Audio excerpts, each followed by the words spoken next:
Hey folks, today what I find to be interesting is we finally have typical autumn weather moving towards Washington State this week, including this mid-latitude cyclone that we're looking at right here.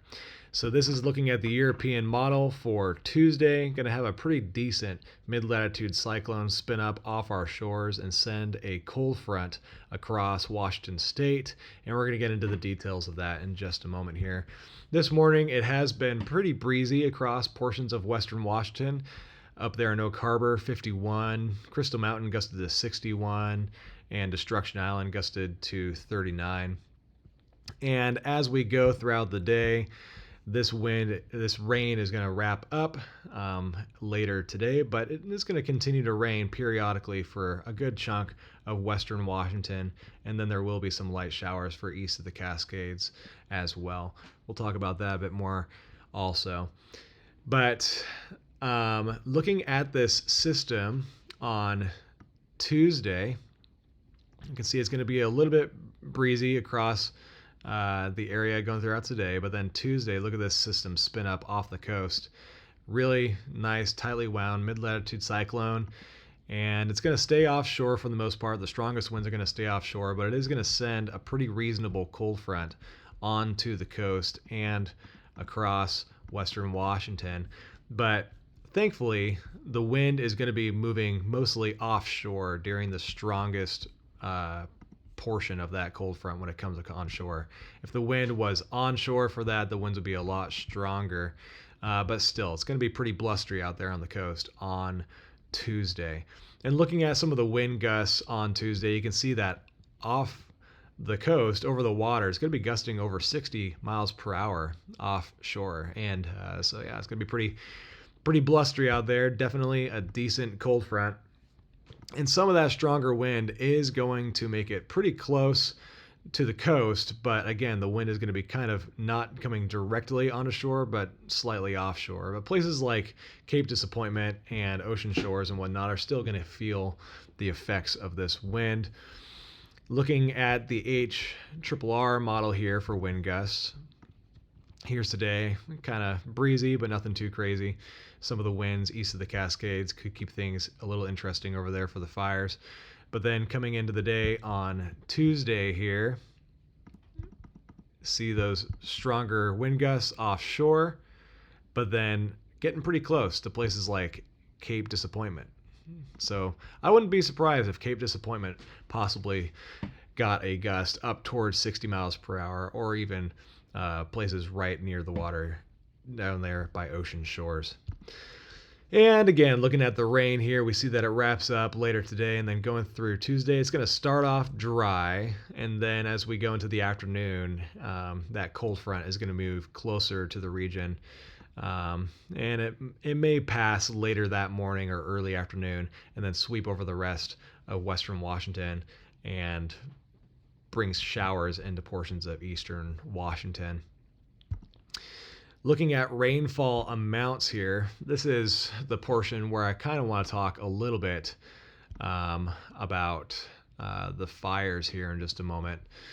But this is the rainfall totals through Thursday, what the European model is thinking so far. Really decent for the coast, up over 3 inches for many locations. Look at that, the western slopes of the Olympics, it's calling for over 6 inches in some locations.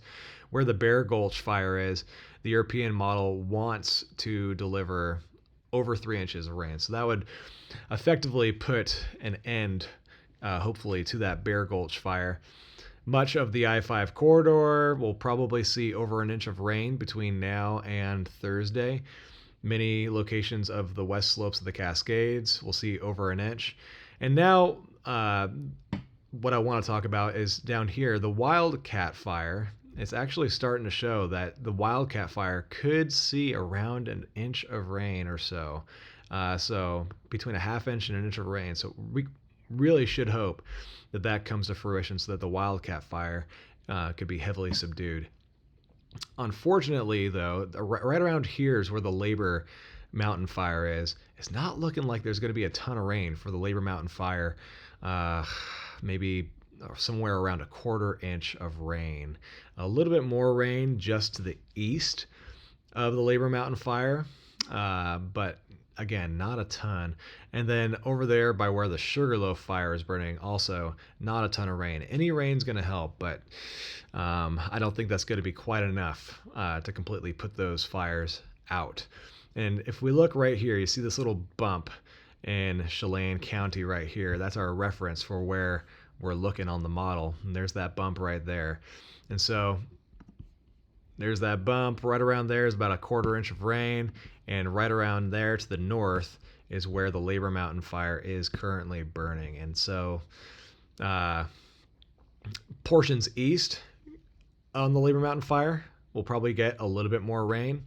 But portions west on the Labor Mountain fire will probably see a little bit more rain, but portions east are going to see less rain. So we'll have to keep an eye on that because there is going to be some southerly wind over the next couple days that could push that fire a little bit north. Something I want to touch on is on Wednesday, there is going to be some instability for much of western Washington as this upper level low and the surface low makes it closer to Washington. It's going to be cold air aloft, which is going to create some instability across the area. And there have been some interesting soundings that have been pulling. This right here, for example, is down by Duval. Kind of got some turning with height, some decent instability. Not a bad photograph for around here. And then up here, just for fun, on the Canada and Whatcom County border, I pulled a sounding that actually said the possible hazard type was a marginal tornado risk, which take that with a grain of salt, but it's interesting to see the European model pulling off those kind of soundings around here with this kind of setup. But regardless, we're going to have some instability, some turning with height with the winds, and if we are able to get a decent updraft with some of these showers, some of them could show some evidence of rotating for a time, and there might even be some brief funnel clouds around on Wednesday. Not widespread, just isolated, brief in nature.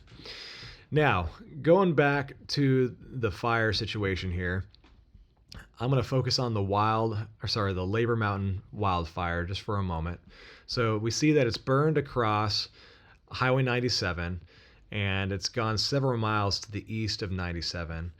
And up in this area to the north is the Camas Meadows Natural Area Preserve, and there's some structures and homes up there. There's also a camp right here. Looking at the winds, on later today, there's going to be some westerly wind blowing towards the east. That's going to blow through that fire. That could push it even further east. And then going into the day on Tuesday, there's going to be some southerly wind. And what I'm concerned about is the possibility of that southerly wind pushing the fire a little bit further north. So thankfully they are doing some bulldozing lines, and I know they're doing structure protection protocols and installing sprinkler systems on buildings around these areas up here just in case. But then going into the day on Wednesday, it's appearing like there's going to be even stronger southerly winds that'll be blowing into the area of that fire. And that's a little bit concerning, again, because it's not looking like that area is going to get a lot of rain. By that time, it's just not looking like there's going to be a ton of rain right around where that fire is. So even though the humidity levels will be higher, that may be offset a little bit by the lack of rain and also the wind. So yeah, I don't think the Labor Mountain fire is going to be completely stamped out by this. The Bear Gulch fire might be, or likely will be. The Wildcat fire might get subdued pretty heavily. The Labor Mountain fire, not so much, and probably the Sugarloaf fire, not so much. But I'm going to be keeping an eye on the showers around here on Wednesday. Looking forward to seeing what kind of shower activity we can get. We can actually look at what the NAM 3KM is showing for shower activity around here on Tuesday and Wednesday. Right now it's not showing a ton, but that may pick up in signal as we go into the next couple of days. Okay, folks, if you're enjoying these videos, please make sure and let me know, and also make sure and subscribe to the channel, and I will go ahead and talk to you guys later.